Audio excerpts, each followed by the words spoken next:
assembled. And you see that by the results. To welcome you all to the United States Institute of Peace for the... Live from Michigan Avenue, this is Good Day Chicago. Good Friday morning and welcome to Good Day Chicago. I'm Brian Jackson. Here's a look at some of the stories we're following this morning, including 2 people killed in the rollover wreck on the Bishop Ford Freeway have now been identified. And plenty of strong reactions as the Bears looking to build their new home across state lines in Hammond, Indiana, what people in both states are saying. Taking a live look outside this morning, it's calm but also a little bit colder this Friday morning. Just how much colder are we talking, Mike? Well, considering yesterday we had a high of 58 degrees, this afternoon temperatures are going to be in the mid-30s. There was a good 20-plus drop on the way.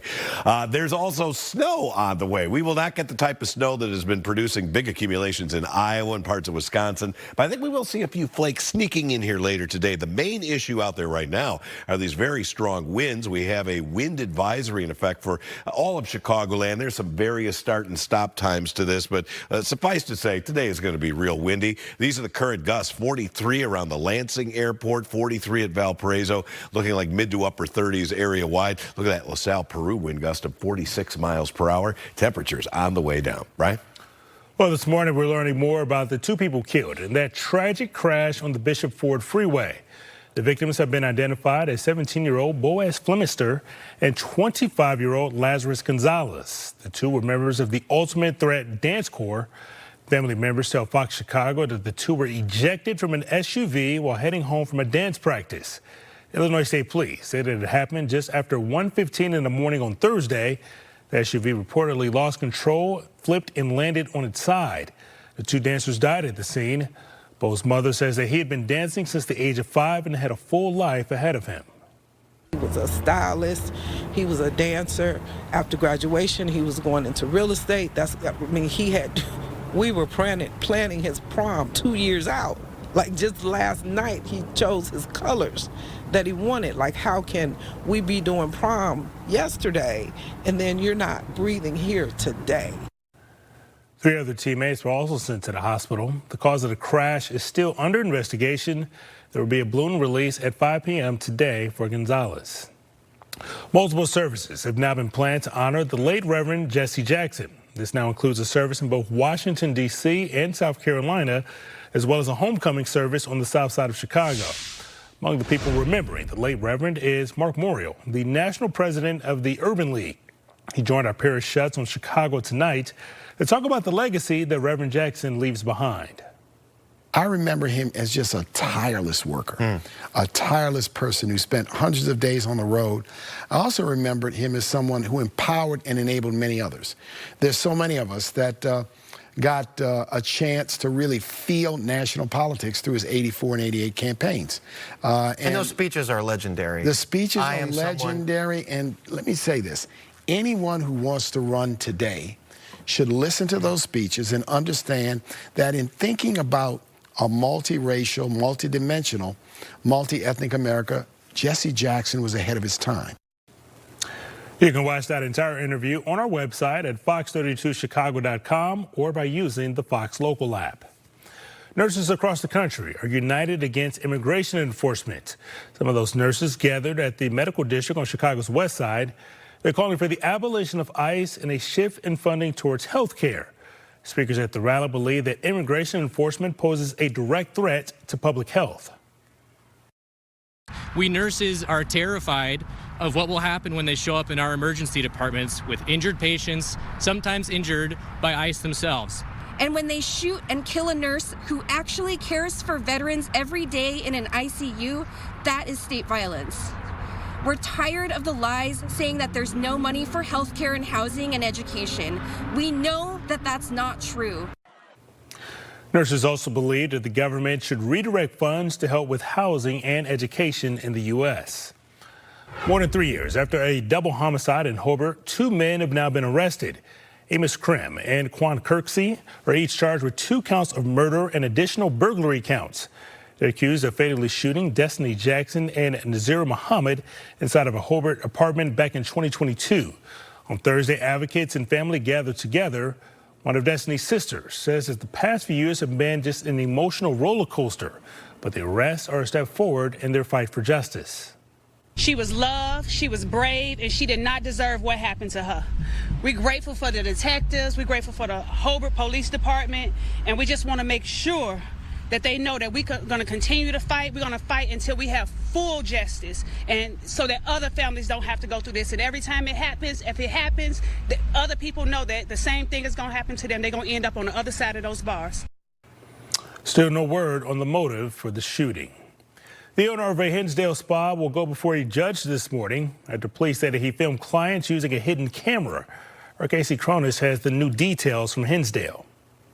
The spa owner was initially charged with just 5 felony counts. Now he is facing dozens. Prosecutors say over the course of several months, he secretly recorded vulnerable customers during treatments.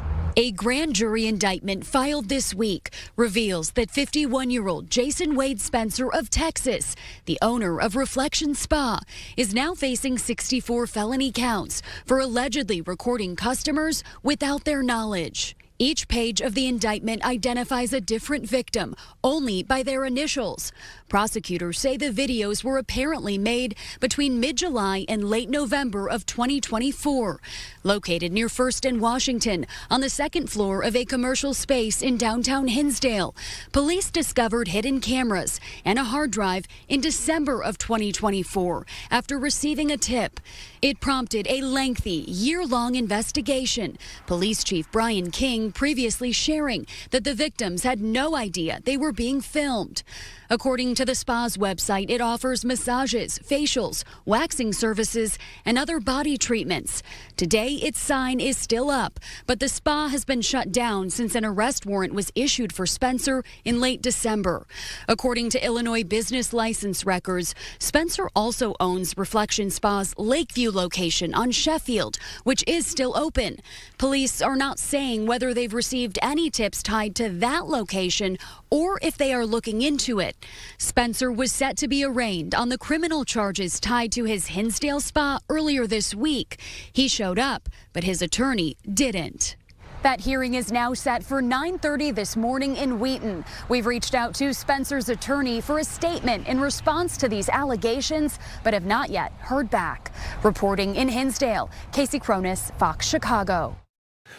Rescuers had to pull 3 fishermen from the icy waters near the town of Johnsburg. That is not far from McHenry. The fishermen fell through the ice, but thankfully they'll be okay after medics took them to the hospital. They ice fish out of here quite a bit all winter long. It's normally a pretty good area for it. But yeah, that ice hasn't been good for a couple days. Yeah, officials said that the ice was getting thinner due to the warmer weather we've had over the last week or so. But Chicago Bears could be one step towards moving out of the state of Illinois. This was all the talk yesterday, Mike. Of course, you know what I think about this. Yes. Well, we've been through I think we're on the same page. Yeah, we are. Yes. All right. Here's what's going on. The Bears released a statement yesterday that the team would be shifting towards Hammond, Indiana to build their new stadium. Well, this comes after the Indiana House Ways and Means Committee passed Senate Bill 27. What it does is it creates the legal and financial framework to move forward. Hammond sits right off 8094. It's only about 10 minutes from the Skyway leading right into Chicago. Plenty of Indiana lawmakers and residents had something to say about the Bears' possible move.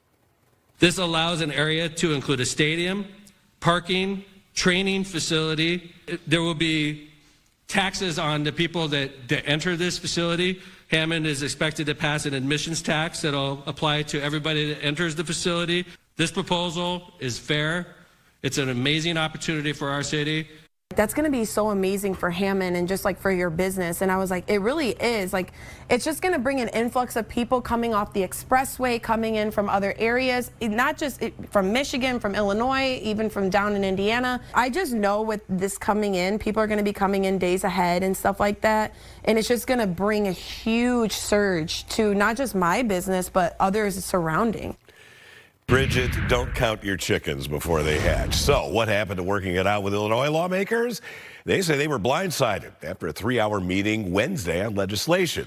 That would give the Bears tax certainty and allow them to build in Arlington Heights. In fact, they were scheduled to have a hearing on legislation yesterday, but lawmakers said it was the Bears that canceled it and that CEO Kevin Warren was a no-show.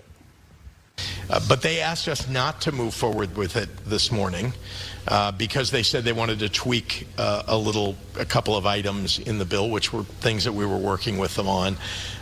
And so to have a statement put out by the Bears, now they're saying to us that that statement is not some confirmation that they're moving to Indiana, but rather that Indiana had asked them to say that, you know, they're going to move forward with the negotiations. Ding, ding, ding, ding, ding, ding, ding. The bill still has to pass the full Indiana House, and they're in session for about a week more, which gives Illinois time to catch up and pass their own bill. Remember, the Bears bought some land in Arlington Heights. I'm not saying, I'm just saying. All right, we have mostly cloudy skies out there. The rain has moved out of the area. No severe weather to deal with in our area yesterday, but there were numerous reports of tornadoes downstate, as expected, where the greater risk of severe weather was occurring. On radar, what you're looking at here, just a couple of scattered showers out there. I'm going to make a quick change here on my computer for you so that we can see a few more graphics, but I'll zoom out and you can see off to the west. What have we got going on there? Yeah, a little bit of snow that will possibly filter its way into our area later this morning. Temperatures are on the way down. We have already had our high for the day. It was 44 about an hour ago. It's dropped to 36. It's 34 at Woodstock, Morris 35, 37 degrees at Gary, 36 at Valparaiso. And of course, the winds are quite strong. That is going to garner an awful lot of attention throughout the day today. A few spots with 40-mile-per-hour gusts, including Benton Harbor and LaSalle, Peru. Close to that at Waukegan, 38 miles per hour coming right out of the southwest. Wind advisory. There's some kind of staggered start and stop times here to this, but all day long it's going to be windy, and there may be some gusts in excess of 40 to 45 miles per hour like we're seeing right now. Very windy and colder. Our high happened already. Now temperatures are going to be in the 30s for the rest of the day. Plenty of cloud cover and maybe a light snow shower here or there, but nothing compared with what they're dealing with out in Iowa. 28 degrees tonight, becoming partly cloudy. Continued rather blustery, not as windy as daylight hours, but still, you know, it's going to push wind chills maybe into the upper single digits. 38 tomorrow. Chance for a brief snow shower Saturday night. Not going to accumulate. 35 degrees on Sunday. Maybe a snow shower in the morning. We'll keep it on the cold side Monday before the next warming trend gets us into the 40s Tuesday, Wednesday with some rain, and then drying out on Thursday, right? Well, coming up on Good Day, the Cook County prosecutor breaks down her plan for charging federal agents, especially those involved in immigration enforcement.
Here's a look at some of our top stories this morning. 2 people killed in a tragic crash on the Bishop Ford Freeway have now been identified as members of the Ultimate Threat Dance Corps. Family members tell Fox Chicago that the 2 were ejected from an SUV while heading home from a dance practice. The SUV reportedly lost control, flipped, and landed on its side. The 2 dancers died at the scene. Nurses gather at the medical district on the city's west side to call out immigration enforcement. They're calling for the abolition of ICE and a shift in funding towards health care. Many nurses believe that immigration enforcement poses a threat to public health. Chicago Bears announced that they're now focusing on building the new stadium in Hammond, Indiana. This comes after the Indiana House Ways and Means Committee passed Senate Bill 27. It still has to pass the full Indiana House, and they are in session for about 1 more week. Cook County Prosecutor Eileen Burke is laying out a roadmap to charge federal agents. This is in direct response to violent confrontations during Operation Midway Blitz. This new policy develops a system to clarify the roles that cops and prosecutors will play in investigations, including bringing charges against federal agents accused of crimes. Here in Chicago, there were 2 shootings involving agents. One of those shootings turned fatal. And following the shootings in Minnesota, the Cook County State's Attorney's Office has been under pressure for failing to act. In a statement, O'Neill Berg says that the new policy shows that no one is above the law, and she believes it helps establish clear, legally sound guidelines to ensure that there's a responsible and effective path to pursue accountability. About 500,000 people in Illinois are projected to lose their health insurance. Senator Dick Durbin spoke at UI Health, saying about the $1 trillion in federal cuts to Medicaid. Durbin is sounding the alarm about how that will impact cancer screenings. University of Chicago researchers and doctors found that it will likely result in 1 million missed cancer screenings in the next 2 years. 1 million missed cancer screenings in 2 years. A mother no longer able to get that lump examined. A father who quit smoking but is worried about the lingering cough. Your sister, part of a growing group of adults in their 30s and 40s being diagnosed with colorectal cancer. These are examples. By throwing Americans off insurance, you're going to increase the risk of our neighbors will not have their cancer caught early. That is a serious healthcare legacy. Illinois lawmakers want to protect and strengthen Medicaid coverage, simplify eligibility, and fund cancer screening programs that don't create new barriers to care. Meanwhile, 500,000 people in Illinois will soon be getting notices saying that their medical debt is now gone. This is the biggest debt wipeout the state has ever done, and Senator Mike Simmons pushed for it. If you make less than 4 times the poverty line, or your medical bills are more than 5% of what you earn, you can qualify, no application needed. Here's a look at how they did it. Illinois teamed up with the Undo Medical Debt, spending $15 million to buy and wipe out qualifying hospital bills. The state might put up another $15 million to keep this going for more families. Senator Simmons talked about what this means to him. I remember after my mom passed away in 2020, going through the apartment and finding old medical bills that she would have never been able to pay off. And I think about how angry I was at the time to think about how so many millions of people in our country experience what my mother and my family had to experience. And they shouldn't have to. They shouldn't have to. Letters are now going out all over Illinois. Lawmakers will still have to vote on more funding next budget season. The Naperville Fire Department has a new life-saving tool. It is called the Sam Junctional Tourniquet. It is used to control bleeding in areas like the groin or armpit where you can't use your standard tourniquet. It can also stabilize pelvis fractures. He spoke with the division chief on Chicago Live. He tells us that the department is the first to use this device within the Edward Hospital EMS system. This is primarily used in the military. Obviously, a lot of great equipment come from that area, and it's just a great piece of equipment. And you know, I can't take credit for implementing this. A couple of our members on the fire department saw a need for this, and you know, our department is extremely progressive. We got a lot of great thinkers and innovative people on our fire department, and they brought it to me, and I just thought it was a great idea, and we implemented it. Nearly 200 of the department's firefighter paramedics have been trained to use this new device. A confirmed tornado flattened homes in southeastern Illinois. You're looking at what's over some of the damage in Crawford County. It's about an hour south of Terre Haute. There are reports that at least a dozen buildings, mostly mobile homes, were damaged. Time now 4:50, checking in with Mike. They had some big storms down south, but we potentially got some snow on the way up here. Little bit on the way here later this morning. It's not going to be much, maybe a whitening of the ground in a couple of spots. I think the pavement is going to be fine.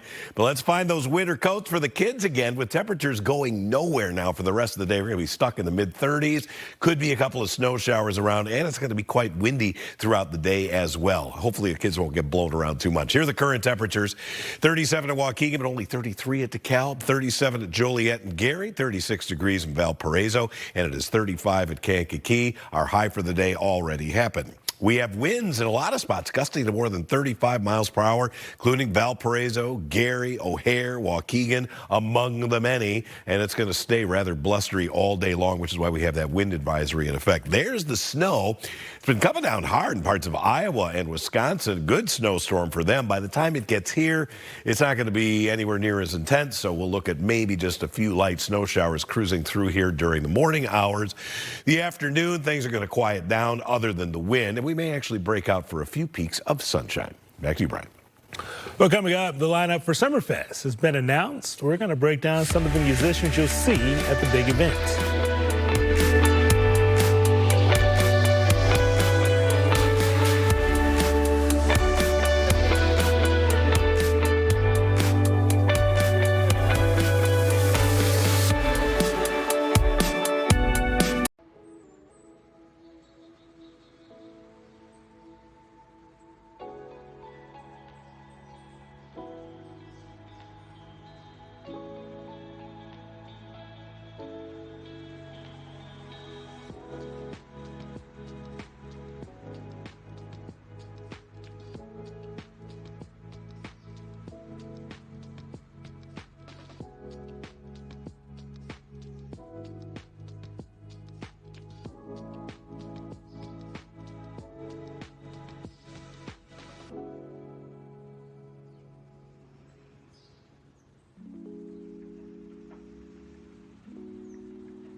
Fox. Face your eyes exploding like fireworks in the sky. Ed Sheeran is performing at Milwaukee Summerfest. He is one of 10 headliners spread across the 3-day weekend festival. Some of the other headliners include Garth Brooks. He's playing for 2 nights. Post Malone, Don Toliver, and Jelly Roll. Everything gets started June 16th. The last weekend for the festival is the 4th of July. Tickets are now on sale. A newly discovered species of Spinosaurus dug up in the African Sahara is going to be on display at the Chicago Children's Museum. Dr. Paul Siriano from the University of Chicago led a team of paleontologists hundreds of miles from the African shoreline, where most of these massive fish eaters remains are found today. Scientists are calling it the Spinosaurus mirabilis, a unicorn of the dinosaur world. This dinosaur is very unusual. It has a very low snout, unlike the other one, but then this is the astonishing feature, a crest that goes towards the sky. It's thin, asymmetrical, it goes towards the sky, and it's got grooves on it. The exhibit opens at the Chicago Children's Museum on March 1st. Checking in with Mike for a look at the weekend forecast. Looks a lot different than what we've had about the last week and a half or so. That's right. You know, last weekend we had 50s and 60s. This weekend is going to be in the 30s. So February is not done yet, and it's coming back with a little bit of vengeance. No big winter storm for us. The worst of the snow, or if you're a snow lover, the best of the snow, hitting parts of Wisconsin and Iowa. That system is definitely going to be moving in our direction here later this morning, but as it does so, it will be weakening. So we get maybe a couple of snow showers out of that. That's going to be about it. I do want to show you, though, that we have, look at this, winter storm warnings out here from Des Moines up through the Dubuque area and into western Wisconsin. In the Chicago area, what we've got is not a winter storm warning. That is a wind advisory, not a wind chill advisory, a wind advisory. This will be in effect pretty much all day long because the winds, they are howling at times to more than 40 miles per hour. Right now, looks like everything, the Benton Harbor, the only spot with a 40-mile-an-hour wind, but we're close to it. 37 at Midway, 39 at Waukegan. Speaking of 30s, look at the current temperatures. That's where we are, and that's where we're going to stay for the rest of the day. 35 at O'Hare in the lakefront, 37 at Michigan City, 35 degrees at Woodstock. We'll be right back after this.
Fox Local.